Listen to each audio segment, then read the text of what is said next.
All right, chat. Let's check out this Lazer update video. I have not seen it yet. New feature priorities. Damn, you can see that I have not seen it. Lazer is a weird case in the game development world. Its codebase is publicly available with hundreds of pending pull requests and over 1,000 documented issues. Only a fraction of these are processed in each release, so you might wonder, what gets priority? Ooh. For various reasons, I decided to take a step back from writing code and switch to doing some project management. Any kind of software development, it's all about prioritization. When everyone is working through like the daily grind and dealing with all these users wanting things from us, it can feel very overwhelming and almost as if we don't have any manpower to get things done. So I've created a new Peppy's Untitled project. I really don't want to give it a name. I've created this iteration loop. In each of these iterations, I'm assigning tasks which I think we can get done in that time period. We have a stand-up every 2 weeks, so I've kind of aligned it with that. And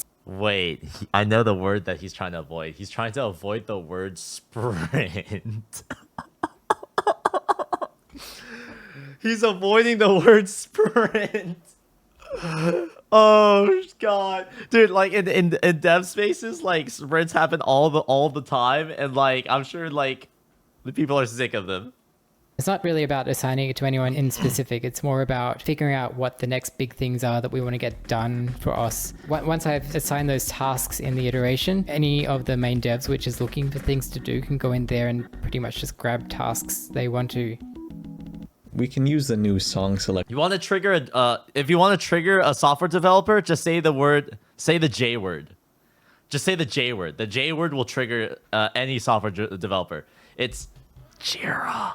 Redesign as an example of how this stuff works. Song select has been a big focus in Lazer as of recently, so as you might expect, this means certain song select tasks have been high priority too.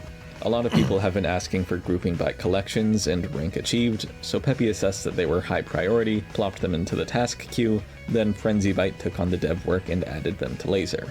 Rank achieved, just one little thing to note there. It currently only works with local scores. Right now, server-side scores are not retrieved, so we can't filter by those, but eventually that will happen. Not every change goes through this whole process though. For example, let's talk about the favorites indicator turning into a button. This was a user proposal, and the user also proposed changing the play count displayed next to it to change colors if it's a beatmap you've already played. So I think that'll happen in the future. It hasn't been implemented yet. So this was a task you prioritized, then Spaceman took it on, right? Let's call it a 30-minute task because I don't think much was involved there. If someone sees a task which they can finish in under 15 or 30 minutes, then it's fine for them to just go ahead and do it without asking. So I don't want to like make this completely stringent and take the fun out of development. That's not the goal here. So then what other song select changes are like quick ones? Basically all these tasks are like 15-minute because I was just like, when I'm going through issues and triaging the issues, if I see something that I can fix faster than I can triage and reply to the issue, then I just do it. So a lot of these are like 2-3 minute tasks, to be honest. And for reference, how long does like a full-length task take? Anywhere from an hour to multiple weeks. As an example, Smoogy's working on matchmaking and actually making forward progress. Oh, I've seen this. I have seen this. I've seen this. Maybe things have changed, but like last I heard from this, they're looking to basically make something that's like Mario Kart-esque, where like a bunch of people pick a map and then like they play it. But that's just multiplayer. that's just sitting in a multiplayer lobby. That's not ranked. On that now. He's probably going to finish an initial MVP after a 4-week period. So yeah, some tasks can obviously take a lot longer. This new process also accounts for reviewing pull requests. If, say, a community member submits a change for something that's cool, Peppy can then prioritize it, and a developer can pick it up to review. That's kind of what happened with this feature by Danny211E, allowing local plays to be sorted by more than only score. The first thing people are going to be like is, when can we expect this to work for global rankings? And yeah, that one's a bit more complicated because that involves actually making server-side infrastructure changes, but we have set up the whole infrastructure to handle this, so we can do things like sorting leaderboards by PB. So yeah, it's something which will come online in the future, and that's why when you switch to global leaderboards, the drop-down is still there, it's just disabled for now. Also, Necodex added a sound effect for leaderboards popping in, and for these info blocks.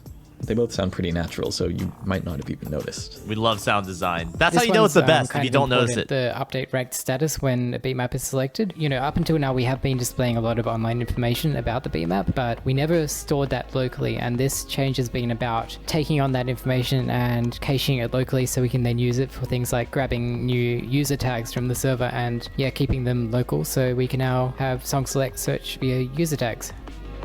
So this new gameplay leaderboard design, I assume this is something Whoa! you prioritized at some point, right?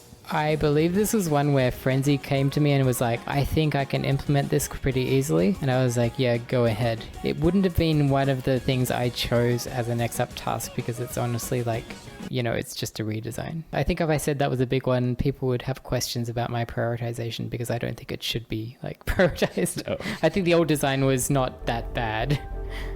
This new automatic offset calibration Well, actually, setting I is feel like it something is a step that in the right was direction because it's like, prioritized. it takes up like, it's less obscure. It essentially removes It the doesn't need to obscure the click this playfield as button much. and is applied in a smart, mathy way that ensures plays with high unstable rates, like this one, don't impact the offset that much.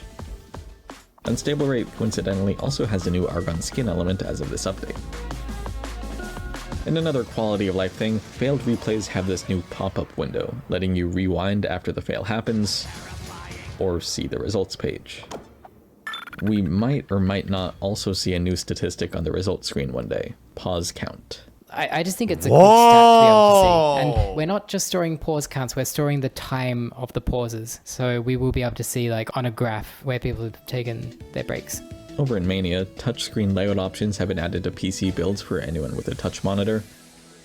Key conversion mods have a lower multiplier because apparently you could convert 5K maps to 4K and get on top of the leaderboards. And Mania long notes no longer have hold hit sounds. Sometimes.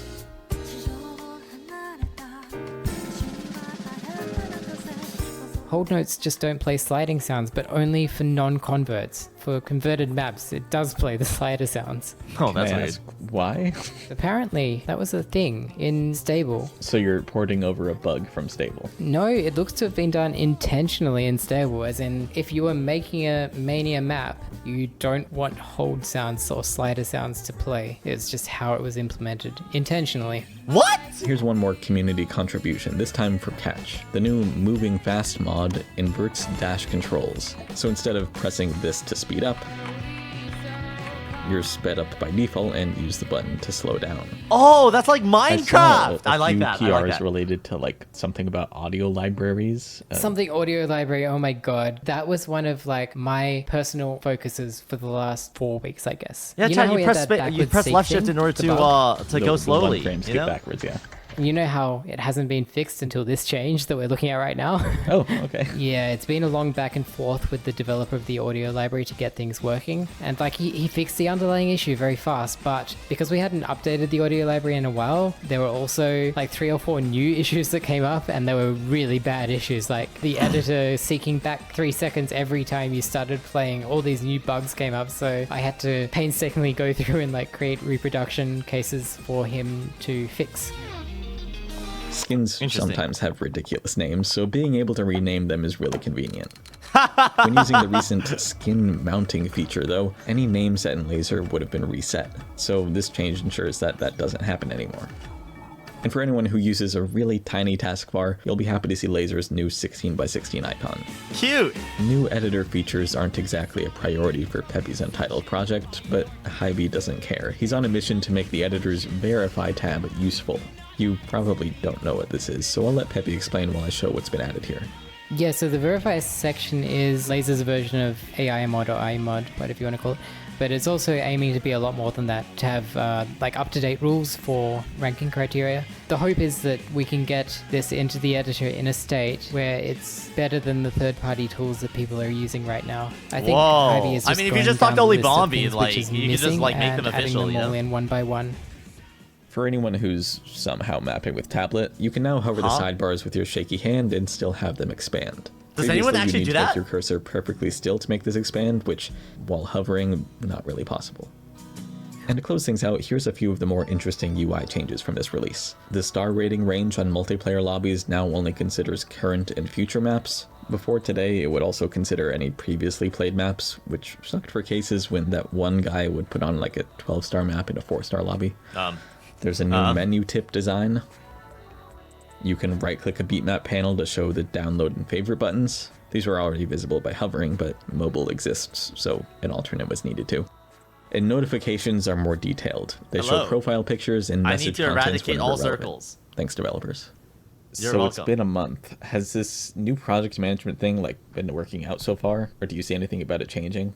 I really don't want to become just a project manager and read books about project management, do things by the book. I want to see what works for our team. We're a very small team. And, for the longest time, I was like, I don't think we need project management because we're so small. But the more I take on this role, the more I feel like we've been lacking it until now. The whole goal is to alleviate the other devs of process so they can be free to actually get development work done. I'm pretty happy with how things are going, and I think I have a good system set up now. The only reason things would change in a major way is if other people on the team come back at me and are like, this isn't working for me. Trying to think if there's anything else interesting to say. Let's leave it at that. Amazing. Chat, I've tackled similar issues myself. I'm not a dev, right? But I've looked into project management a lot. Because one of the biggest issues that I have is scale.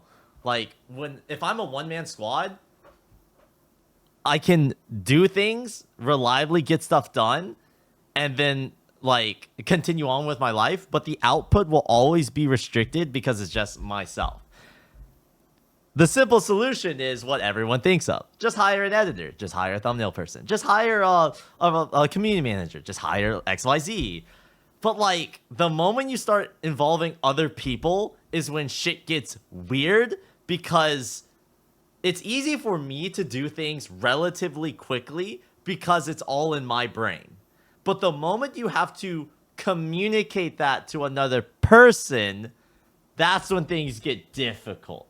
Because, you have to make sure that they understand things from your perspective. You have to make sure that the quality is up to par. You have to make sure that things hit certain deadlines.